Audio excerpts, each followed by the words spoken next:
ಆತ್ಮೀಯ ಬಂಧುಗಳೇ, ಶ್ರೀಮದ್ ಭಾಗವತಂ ಸ್ಕಂದ 3 ಅಧ್ಯಾಯ 3 ವೃಂದಾವನದಾಚೆಯ ಕೃಷ್ಣ ಲೀಲೆ. ಇದರಿಂದ 18ನೇ ಶ್ಲೋಕವನ್ನು ತಿಳ್ಕೊಳ್ಳೋಣ. ಶ್ಲೋಕ 18. ಅಯಾಜಯದ್ಧರ್ಮಸುತಮಶ್ವಮೇಧೈಸ್ತ್ರಿಭಿರ್ವಿಭುಃ ಸೋಪಿ ಕ್ಷ್ಮಾಮನುಜೈ ರಕ್ಷನ್ ರೇಮೇ ಕೃಷ್ಣಮನುವ್ರತಃ. ಅನುವಾದ: ಪರಮಪ್ರಭು ಶ್ರೀಕೃಷ್ಣನು ಧರ್ಮಪುತ್ರನನ್ನು ಪ್ರೇರೇಪಿಸಿ 3 ಅಶ್ವಮೇಧ ಯಾಗಗಳನ್ನು ಮಾಡಿಸಿದನು ಮತ್ತು ಯುಧಿಷ್ಠಿರ ಮಹಾರಾಜನು ದೇವೋತ್ತಮ ಪುರುಷನಾದ ಶ್ರೀಕೃಷ್ಣನನ್ನು ನಿರಂತರವಾಗಿ ಅನುಸರಿಸುತ್ತಾ ತಮ್ಮಂದಿರ ಸಹಾಯದಿಂದ ಭೂಮಿಯನ್ನು ಪರಿಪಾಲನೆ ಮಾಡಿದನು ಮತ್ತು ಸುಖವನ್ನು ಅನುಭವಿಸಿದನು. ಇದು ಶ್ಲೋಕ ಮತ್ತೆ ಅದರ ಅನುವಾದ. ಈಗ ಭಾವಾರ್ಥದ ಮೂಲಕ ನಾವು ಇದರ ಅರ್ಥವನ್ನು ತಿಳ್ಕೊಳ್ಳೋದಕ್ಕೆ ಪ್ರಯತ್ನ ಮಾಡೋಣ. ಓದ ಭಾಗದಲ್ಲಿ ನಾವೇನು ತಿಳ್ಕೊಂಡ್ವಿ? ಮಹಾವೀರನಾದಂಥ ಅಭಿಮನ್ಯು ಇದ್ದಾನಲ್ಲ, ಅವನಿಂದ ಅವನ ಪತ್ನಿಯಾದ ಉತ್ತರ ಇದ್ದಾಳಲ್ಲ, ಅವಳ ಗರ್ಭದಲ್ಲಿ ಪುರುವಂಶದ ಬೀಜರೂಪವಾದಂಥ ಒಂದು ಭ್ರೂಣ ಇರುತ್ತೆ. ಅದನ್ನು ದ್ರೋಣಪುತ್ರನಾದ ಅಶ್ವತ್ಥಾಮ ಸುಟ್ಟು ಬಿಡ್ತಾನೆ. ಆದರೆ ಭಗವಂತ ಕೃಷ್ಣ ಅವನನ್ನು ರಕ್ಷಣೆ ಮಾಡ್ತಾನೆ. ಆ ಸುಟ್ಟಂಥ ಭ್ರೂಣವನ್ನು ರಕ್ಷಿಸಿ ಆ ಜೀವಕ್ಕೆ ಇನ್ನೊಂದು ದೇಹವನ್ನು ಕೊಟ್ಟವನು ರಕ್ಷಣೆ ಮಾಡ್ತಾನೆ ಅನ್ನೋದನ್ನ ತಿಳ್ಕೊಂಡ್ವಿ. ಈಗ ಈ ಶ್ಲೋಕದಲ್ಲಿ ಏನು ಹೇಳ್ತಾ ಇದ್ದಾರೆ ಅಂತಂದರೆ, ಪರಮಪ್ರಭುವಾದಂತಹ ಶ್ರೀಕೃಷ್ಣ ಇದನ್ನಲ್ಲ, ಧರ್ಮಪುತ್ರ ಅಂತಂದರೆ ಯುಧಿಷ್ಠಿರ ಮಹಾರಾಜ, ಅವನಿಗೆ ಹೇಳಿ 3 ಅಶ್ವಮೇಧ ಯಾಗಗಳನ್ನು ಮಾಡಿಸ್ತಾನೆ. ತುಂಬ ಒಳ್ಳೆಯದಾಗತ್ತೆ ಮಾಡು ಅಂತಂದ್ಬಿಟ್ಟು ಅವನ ಕೈಯಲ್ಲಿ ಅದನ್ನು ಮಾಡಿಸ್ತಾನೆ. ಮತ್ತು ಯುಧಿಷ್ಠಿರ ಮಹಾರಾಜ ಕೂಡ ಭಗವಂತ ಶ್ರೀಕೃಷ್ಣ ಏನು ಹೇಳ್ತಾನೋ ಅದೇ ರೀತಿ ಅವನು ಅನುಸರಣೆ ಮಾಡ್ತಾನೆ. ಕೃಷ್ಣ ಹೇಳಿದ ಮೇಲೆ ಮುಗಿದೋಯ್ತು, ಅವನು ಆ ಕೆಲಸವನ್ನು ಮಾಡ್ತಾನೆ. ಸೊ ಈ ರೀತಿ ತಮ್ಮಂದರ ಸಹಾಯವನ್ನು ಪಡ್ಕೊಂಡು ಈ ಭೂಮಿಯನ್ನು ಪರಿಪಾಲನೆ ಮಾಡಿ ಎಲ್ಲರೂ ಕೂಡ ಸಂತೋಷವಾಗಿ ಸುಖವಾಗಿ ಇರ್ತಾರೆ. ಭಾವಾರ್ಥದಲ್ಲಿ ಈಗ ಗುರುಗಳೇನು ಹೇಳಿದ್ದಾರೆ ಅಂತ ತಿಳ್ಕೊಳ್ಳೋಣ. ಯುಧಿಷ್ಠಿರ ಮಹಾರಾಜನು ಯಾವಾಗಲೂ ಪರಮಪ್ರಭು ಶ್ರೀಕೃಷ್ಣನ ಅನುಯಾಯಿಯಾಗಿದ್ದುದರಿಂದ ಧರಿತ್ರಿಯಲ್ಲಿ ಆದರ್ಶ ರಾಜಪ್ರತಿನಿಧಿಯಾಗಿದ್ದನು. ನೋಡಿ, ಇಲ್ಲಿ ಯುಧಿಷ್ಠಿರ ಮಹಾರಾಜ ಮೊದಲೇ ಅವನು ಧರ್ಮಾತ್ಮ, ಅಂದರೆ ಧರ್ಮ ಏನಿದೆಯೋ ಅದರ ಪರಿಪಾಲನೆ ಮಾಡುವಂಥವನು. ಆಮೇಲೆ ಕೃಷ್ಣನ ಭಕ್ತ, ಕೃಷ್ಣ ಏನು ಹೇಳ್ತಾನೋ ಅದನ್ನು ನಡೆಸ್ಕೊಡುವಂಥವನು, ಆದರೆ ಅದೇ ರೀತಿ ನಡೆಯುವಂಥವನು. ಅದಕ್ಕೆ ಕೃಷ್ಣನ ಅನುಯಾಯಿ ಅಂತ ಹೇಳಿದ್ದಾರೆ. ಆ ರೀತಿ ಇರೋದ್ರಿಂದ ಈ ಒಂದು ಭೂಮಿಯಲ್ಲಿ ಅವನು ಆದರ್ಶನಾದ ರಾಜಪ್ರತಿನಿಧಿಯಾಗಿದ್ದ. ಈಗ ಈ ಒಂದು ಭೂಲೋಕದಲ್ಲಿ ಭಗವಂತ ಎಲ್ಲ ಕಡೆ ತಾನೇ ಇದ್ದು ಕೆಲಸ ಮಾಡೋದಕ್ಕಾಗಲ್ಲ ಅಂತಂದ್ಬಿಟ್ಟು ಕೆಲವೊಬ್ಬ ಪ್ರತಿನಿಧಿಗಳನ್ನು ನೇಮಿಸಿರ್ತಾನೆ. ಆಯಾ ಕ್ಷೇತ್ರದಲ್ಲಿ ಅಥವಾ ಈ ಪ್ರಜೆಗಳ ತೊಂದರೆಗಳೇನಿದೆಯೋ ಎಲ್ಲ ನೋಡ್ಕೊಳ್ಳೋದಕ್ಕೆ ಅವನ ಪ್ರತಿನಿಧಿಯಾಗಿ ಕೆಲವರು ಇರ್ತಾರೆ. ಅವ್ರು ಯಾರ್ಯಾರು ಅಂತಂದರೆ, ಈಗ ರಾಜ ಅವನು ಭಗವಂತನ ಪ್ರತಿನಿಧಿಯಾಗಿ ಇಲ್ಲಿರ್ತಾನೆ. ಗುರು ಇರ್ತಾನೆ, ತಂದೆ, ತಾಯಿ. ಈಗ ತಾಯಿ ನೋಡಿ, ಆ ಮಕ್ಕಳನ್ನ ನೋಡ್ಕೋಬೇಕಾದ್ರೆ ಆ ಒಂದು ದಯೆ, ಕರುಣೆ, ವಾತ್ಸಲ್ಯ ಇದೆಲ್ಲ ಇರಬೇಕು. ಅದೆಲ್ಲ ಆ ತಾಯಿಯಲ್ಲಿರುತ್ತೆ. ಅವಳು ತನ್ನ ಮಕ್ಕಳನ್ನು ಸಂರಕ್ಷಣೆ ಮಾಡ್ತಾಳೆ. ಅದೇ ರೀತಿ ತಂದೆ ಕೂಡ ಅಷ್ಟೇ, ತನ್ನ ಜವಾಬ್ದಾರಿ ಆ ಮಕ್ಕಳನ್ನು ನೋಡ್ಕೊಳ್ಳೋದು, ಬೆಳೆಸೋದು, ಅವರಿಗೆ ಪ್ರಪಂಚದಲ್ಲಿ ಹೇಗೆ ಜೀವನ ಮಾಡೋದು, ಆ ಪಾಠಗಳನ್ನೆಲ್ಲ ತಂದೆ ಒಂದು ಪ್ರತಿನಿಧಿಯಾಗಿ ಕಲಿಸ್ತಾನೆ. ಅದೇ ರೀತಿ ಗುರು ಕೂಡ ಶಿಕ್ಷಣವನ್ನು ಕೊಟ್ಟು ಏನೇನನ್ನು ಕಲಿಸ್ಬೇಕು ಅದೆಲ್ಲ ಕಲಿಸ್ತಾನೆ. ಅಂದರೆ ಅವನು ಕೂಡ ಭಗವಂತನ ಪ್ರತಿನಿಧಿ. ಈ ರೀತಿ ಆದರ್ಶ ಪ್ರತಿನಿಧಿಯಾಗಿದ್ದ ಯುಧಿಷ್ಠಿರ ಮಹಾರಾಜ. ವೇದಗಳಲ್ಲಿ ಹೇಳಿರುವಂತೆ ಬದ್ಧಾತ್ಮರಿಗೆ ಭಗವಂತನಲ್ಲಿ ತಮ್ಮ ಶಾಶ್ವತ ಸಂಬಂಧವನ್ನು ಮತ್ತೆ ಮತ್ತೆ ಪ್ರವೃತ್ತಿಗೊಳಿಸಿ ತಮ್ಮ ನಿವಾಸವಾದ ಭಗವದ್ಧಾಮಕ್ಕೆ ತೆರಳುವಂತೆ ಅವಕಾಶವನ್ನೊದಗಿಸುವಂತೆ ವಿಶ್ವಸೃಷ್ಟಿಯ ಸಮಗ್ರಕ್ಕೂ ಭಗವಂತನೇ ಒಡೆಯನಾಗಿರುತ್ತಾನೆ. ಅಂದರೆ ಈಗ ವೇದಗಳಲ್ಲಿ, ಅಂದರೆ ಈಶೋಪನಿಷತ್ತಿನಲ್ಲಿ ಹೇಳಿರುವ ಪ್ರಕಾರ ಈ ಒಂದು ಸೃಷ್ಟಿ ಯಾಕೆ ಆಗಿದೆ ಅಂತಂದರೆ, ನಮ್ಮಂಥ ಬದ್ಧಾತ್ಮರು ನಾವು ನಮ್ಮ ತನವನ್ನು ನಾವು ಕಳ್ಕೊಂಡ್ಬಿಟ್ಟಿದೀವಿ. ಅಂದರೆ ಏನು, ನಾವು ಯಾರು ಅನ್ನೋದೇ ನಮಗೆ ಗೊತ್ತಿಲ್ಲ. ಈಗ ನಾವು ಯಾರು ಅಂತ ತಿಳ್ಕೊಂಡಿದೀವೋ ಅದು ನಾವಲ್ಲ.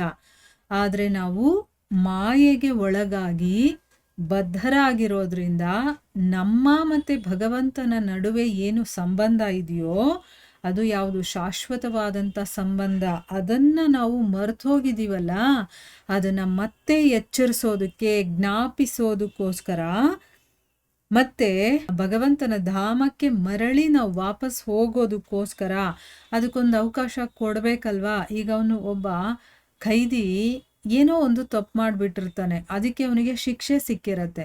ಈಗ ಅವನಿಗೊಂದು ಅವಕಾಶ ಜೈಲಲ್ಲಿದ್ದು ಪಶ್ಚಾತ್ತಾಪ ಪಟ್ಟು ಮತ್ತೆ ಕೂತ್ಕೊಂಡು ಅವನು ತನಗೆ ತಾನೇ ಪ್ರಶ್ನೆ ಮಾಡ್ಕೋಬೇಕು, ನಾನು ಏನು ತಪ್ಪು ಮಾಡಿದ್ದೀನಿ, ಯಾಕೆ ಇಲ್ಲಿದ್ದೀನಿ ಅಂತ.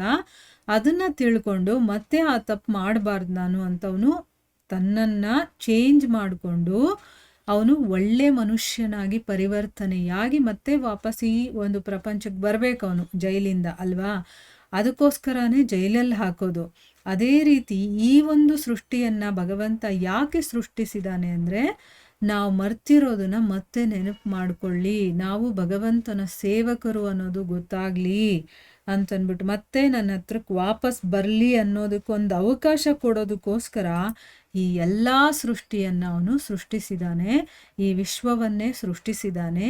ಆದರೆ ಈ ಎಲ್ಲ ವಿಶ್ವ ಸೃಷ್ಟಿಗೂ ಭಗವಂತ ಒಬ್ಬನೇ ಒಡೆಯನಾಗಿರ್ತಾನೆ, ಇನ್ನೊಬ್ರು ಆಗೋದಕ್ಕೆ ಸಾಧ್ಯ ಇಲ್ಲ.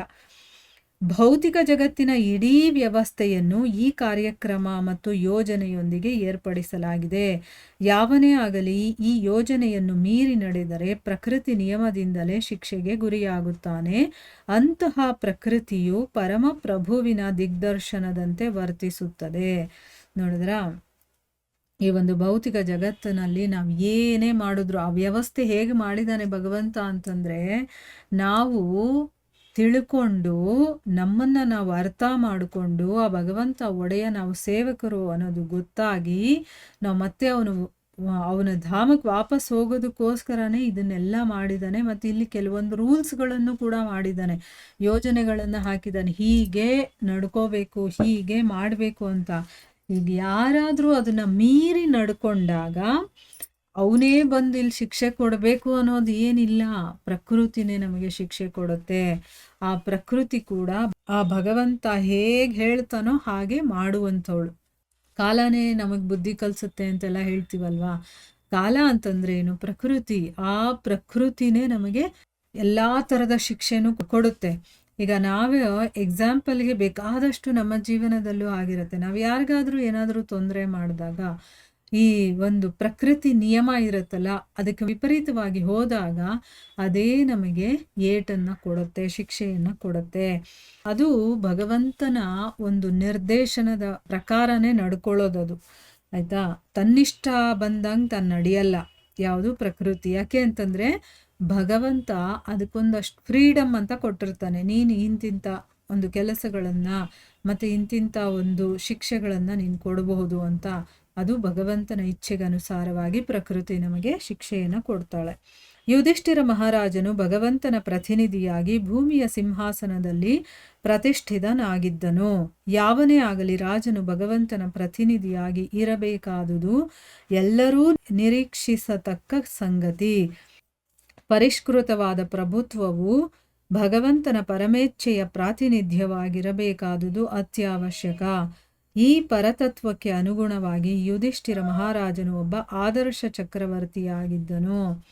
ನೋಡಿ, ಇಲ್ಲಿ ಈ ಇಡೀ ವಿಶ್ವಕ್ಕೆ ಯುಧಿಷ್ಠಿರ ಮಹಾರಾಜ ಭಗವಂತನ ಪ್ರತಿನಿಧಿಯಾಗಿ ಈ ಒಂದು ಭೂಮಿಯ ಸಿಂಹಾಸನದಲ್ಲಿ ಪ್ರತಿಷ್ಠಿತನಾಗಿದ್ದ. ಈಗ ಯಾವುದೇ ರಾಜ ಆಗಿರ್ಬೋದು, ಅವನು ಭಗವಂತನ ಪ್ರತಿನಿಧಿಯಾಗಿ ಕೆಲಸ ಮಾಡಬೇಕು, ಆಯಿತಾ. ಅದನ್ನು ಎಲ್ಲರೂ ಕೂಡ ನಿರೀಕ್ಷಣೆ ಮಾಡ್ತಾರೆ. ನಮಗೆ ರಾಜ ಹೇಗಿರಬೇಕು ಅಂದರೆ ತಂದೆಯ ಸ್ಥಾನದಲ್ಲಿರಬೇಕು. ಒಬ್ಬ ತಂದೆ ಮಕ್ಕಳನ್ನು ಹೇಗೆ ನೋಡ್ಕೊಳ್ತಾನೋ ಆ ರೀತಿ ಅವರನ್ನು ಕಾಪಾಡಬೇಕು. ಅಂದರೆ ಆ ಭಗವಂತ ಹೇಗೆ ನಮ್ಮನ್ನೆಲ್ಲ ನೋಡ್ಕೊಳ್ತಾನೋ ಹಾಗೆ ರಾಜ ನೋಡ್ಕೋಬೇಕು. ಆ ರೀತಿ ರಾಜನನ್ನು ಬಯಸ್ತಾರೆ ಪ್ರಜೆಗಳು. ಇಲ್ಲಿ ಯುಧಿಷ್ಠಿರ ಮಹಾರಾಜ ಕೂಡ ಆ ಪರಮ ತತ್ವಕ್ಕೆ ಅನುಗುಣವಾಗಿ ನಡ್ಕೊಳ್ಳುವಂಥ ಒಬ್ಬ ಆದರ್ಶ ಚಕ್ರವರ್ತಿಯಾಗಿದ್ದ. ಮಹಾರಾಜ ಯುಧಿಷ್ಠಿರನ ಮತ್ತು ಅವನ ಕುಲಜರಾದ ಮಹಾರಾಜ ಪರೀಕ್ಷಿತನಂತಹ ರಾಜರ ಆಳ್ವಿಕೆಯಲ್ಲಿ ರಾಜನೂ ಪ್ರಜೆಗಳೂ ತಮ್ಮ ಪ್ರಾಪಂಚಿಕ ಕರ್ತವ್ಯಗಳನ್ನು ನೆರವೇರಿಸುವಲ್ಲಿ ಸಂತುಷ್ಟರಾಗಿದ್ದರು. ಭೌತಿಕ ಪ್ರಕೃತಿಯ ಪೂರ್ಣ ಸಹಕಾರದಿಂದ ಪ್ರಜೆಗಳ ರಕ್ಷಣೆ ಮತ್ತು ಪ್ರಾಕೃತಿಕ ಜೀವನದ ಸುಖಾನುಭವಗಳು ಒಟ್ಟೊಟ್ಟಿಗೆ ಈಡೇರುತ್ತಿದ್ದವು. ಇಲ್ಲಿ ಮಹಾರಾಜ ಯುಧಿಷ್ಠಿರ ಇದ್ದಾನಲ್ಲ, ಅವನು ಮತ್ತೆ ಅವನ ಕುಲದಲ್ಲಿ ಬಂದಂಥವನು, ನೆಕ್ಸ್ಟ್ ಅವರಾದ್ಮೇಲೆ ಬಂದಂಥವನು ಮಹಾರಾಜ ಪರೀಕ್ಷಿತ.